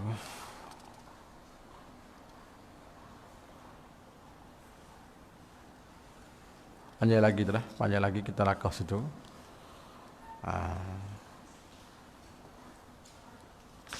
Kita pergi kepada muka 378 atas. Maka qasak itu seperti dikata aku semayeh, dan ta'aruk itu menyebut fardu, ta'yin itu seperti subuh. Aku semayeh fardu subuh. Tu. Atau zuhur, dah umpama. Seperti diniat, saja aku semayeh fardu zuhur, memadalah. Tapi mari dalam hati gitu, bukan suruh kata. Kata tu ingatlah hati tak jadi. Taziyah bila siapa nak habis. Daya akmalnya hendak disebut dengan lidah seperti dikata usalli fardaz zuhri arba'a raka'atin adaan lillahi ta'ala. Tu akmal. Waktu paling comel tu. Allahu Akbar. Saja aku semaya fardu zuhur 4 rakaat tunai kerana Allah Ta'ala Allah. Tu jadi panjang tu. Allah panjang tu. Tak, jadi mari panjang berdoa situ panggil tauziyah. Dan sah semaya tunai dengan niat qada. Dan akahnya semaya qada niat tunai. Boleh gila lagi mari. Tak salah. Serta uzur. Seperti bahawa zon ia keluar waktu dengan sebab ghaimun. Ghaimun tu mendung lah, mendung. Jaung. Nampak semua ni udara tak, cuaca tak cerah. Dia panggil mendung dia panggil. Kelak baca hujan tak hujan ataupun pamor. Jadi kata waktu habis dah qada sah tunai lah. Moga je tak ada ke? Apa waktu habis dah zuhur ni, asar dah ni. Semayalah maya zuhur. Niat qada. Jadi ke apa? Jadi tunai. Tak ada apa saja. Maka niat akan qada. Kemudian nyata tinggal lagi waktu dah lagi. Niat qada dah saat ni. Waktu dah lagi. Jadi tunai. Ataupun zon ia tinggal lagi waktu. Duk kata waktu ada lagi. Rupa-rupa habis lah. Maka niat ada. Kemudian nyata keluar waktu. Tak. Ada lagi zuhur ni. Salih pada zuri. Sudah semaya pak. Orang semaya asar tadi dah sudah. Tak ada apa. Sah zuhur tadi. Sah zuhur. Ataupun dengan tidak uzur. Seperti dikosakkan makna yang lughawi. Mana qada. Qada lughawi mana tunai. Qada dengan adat tu lah. Adat tunai. Adat zakat. Makna bayar zakat, tunai zakat. Qada uddaini makna bayar hutang, tunai hutang. Makna tu lah ya. Segi lugatan. Segi bahasa. Al-qada, al-ada kalau tilik segi lugatan makna satu ya. Berarti dia kata tetapi dikosak makna yang lughawi. Makna bagi qada lughawi dengan adat tu lah ya. Kerana diistimalkan lafaz adat dengan makna qada dan akasnya. Dia boleh guna dua-dua. Tapi kalau makna pada istilah lepas semaya, kalau sebut kata adat tu hak buat dalam waktu, kalau kata qada buat di luar waktu. Itu segi syar'an. Segi lugatan makna satu. Makna tunai belaka. Qada hajat. Apa qada hajat? Tunai hajat. Berak. Buat selalu dah panggil. Qada uddaini mana bayar hutang. Bayar selalu bukan kata bayar belakang dah. Tu makna segi lugatan tu qada al-adat tu makna sama. Maka jika diperbuatkan demikian itu dengan ketiadaan uzur ataupun tidak diniatkan makna yang lughawi, tidak sah semayanya. Kerana bermain-main seperti barang dinakal dalam kitab Majmu' bagi Imam Nawawi.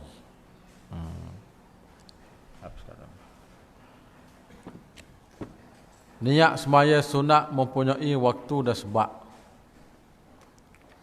Jaga niat ni, jaga niat.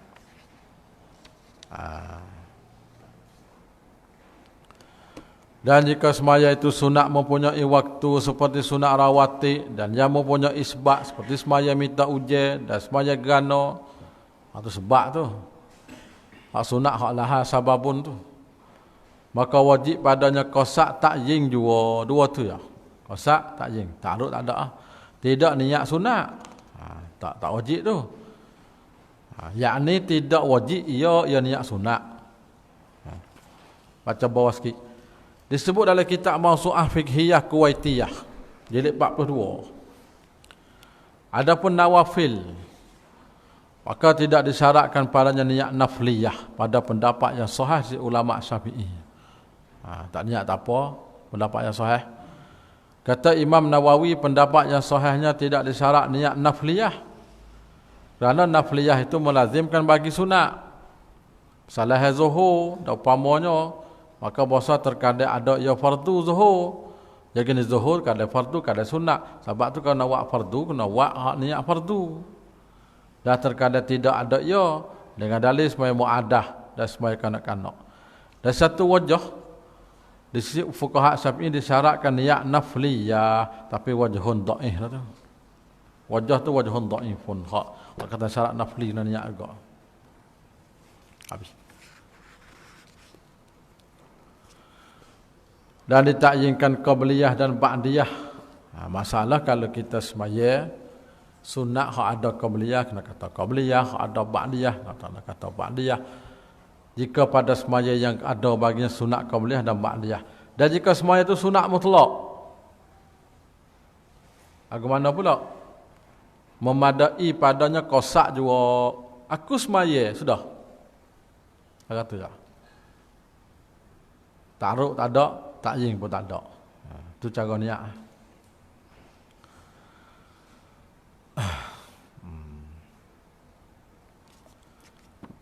Rukun yang kedua. Keduanya qiyam.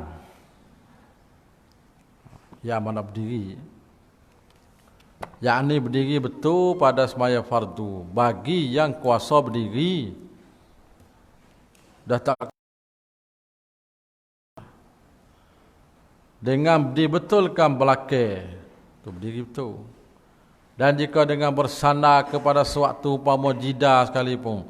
Salah dia tiye. Enggak di situ. Apa berdiri. Walaupun kita kata sekiranya kalau kita buat benda yang kita sandar tu dia jatuh dan terbalik. Sekalipun tak apa. Sandar dia urang. Badan beralih pak kita puing ke bawah. Tak apa sandar ke sana lagi. Tak apa lagi. Akan satu turun di bawah sikit. Telah ittifaq para ulama pak mazhab bahawa qiyam adalah fardu atas mereka yang semaya pada sekali rakaat fardu. Tak ada khilaf ni. Rukun ni. Dengan syarat bahawa adalah ia yang kuasa atas berdiri. Itu ya syarat. Maka jika lemah pada berdiri kerana sakit dan umpamanya, maka pada waktu itu gugurlah berdiri daripadanya. Dan semayalah ia atas kelakuan yang kuasa atasnya. Duduk. Dah tak boleh berdiri. Adapun pada semaya sunat dan seumpamanya, maka tidak difardukan berdiri. Ini dah kita. Sunat kalau kita kuasa nak duduk, tak apa. Dan inilah hukum telah ittifaq atasnya. Malaikat ulama Hanafi mereka berkata, seperti mana di fardu berdiri pada semaya fardu, maka di fardu juga berdiri pada semaya witir, dan semaya nazar, dan semaya 2 rakaat fajar. Abad semaya tiga-tiga ni sebuah bagi mazhab mereka wajib. Witir wajib, nazar tu sama kita wajib juga. Dan semaya 2 rakaat fajar sebelum subuh tu wajib dia tu. Kita sunat lah. Maka tidak sah semaya pada duduk, bahkan mesti berdiri juga jika kuasa. Dalil menunjuk atas fardunya berdiri itu di antaranya firman Allah Ta'ala. Hafizu ala salawati was salatil wusta wa qumu lillahi qanitin. Peliharalah kamu segala semaya fardu. Khasnya semaya wusta. Maka semaya wusta ni khilaf banyak. Cuma ambil satu pendapat solat asar. Sebab semaya wusta ni khilaf banyak. Berbelah-belah pendapat mengatakan semaya wusta. Dan berdirilah kerana Allah dalam semaya kamu dengan taat dan khusyuk. Dalil yang keluar daripada hadis Imran bin Husain berkata, ya, adalah aku ditimpa penyakit bawasir. Bawasir, penyakit darah punggung tu lah. Maka bertanya aku akan Rasulullah berkenaan cara solat. Dia payah nak semaya. Beliau bersabda, semaya kalah dalam keadaan berdiri. Berdiri kalau kuasa. Jika kamu tak kuasa, hendaklah kamu bersolat dalam keadaan duduk. Kalau tak kuasa duduk. Dan jika tak kuasa lagi, hendaklah dilakukan perbuatan solat itu atas lambung. Tidur. Lepas tangga-tangga, itu cara semaya. Anak kematian. Maka jika berdiri pada hal bongkok belakang lah. Dengan bahawa jadi ia bagi rokok itu lebih hampir. Bongkok dekat-dekat nak rokok lah. Dengan sekira-kira tidak dinamakan qiyam. Tidak sah ia Ni masalah je sengaja bokok, bukan bokok di awal. Apa tu dah? Orang yang bokok tua di awal, dia nak berdiri betul tak boleh dah tu. Wah, sekat boleh lah tu. Bila rokok, turun sikit, tu lah. Ni masalah hak. Dia boleh. Macam rokok, sampai nampak-nampak supangan tak ada berdiri. Tak sah maya. Maka jika lemah daripada berdiri betul dan jadi ia seperti orang rokok dengan sebab tua ataupun lainnya sebab sakit, wajib berdiri seperti itu. Berdiri lagu tu. Kerana hampirnya pada berdiri betul. Dan wajib ditambahkan bongkok bagi rokok. Perhurasan inilah. Bila kita rokok tu, we kena sikit ya. We ada beza. Maka jika lemah daripada kiam, duduk ya. Betapa yang dikanaknya. Nak duduk lagu mana ikut? Duduk bersila, duduk tunjuk, duduk lagi iftirah kan? Cuma ada cara afdal. Dan duduk iftirah itu afdal daripada tawarruk dan umpamanya. Iftirah ni macam kita duduk tahiyat awal. Tawarruk ni macam kita duduk tahiyat akhir. Kalau betih kiri, ala kaki kiri ke betih kanan. Itu dia panggil tawarruk. Ke satu.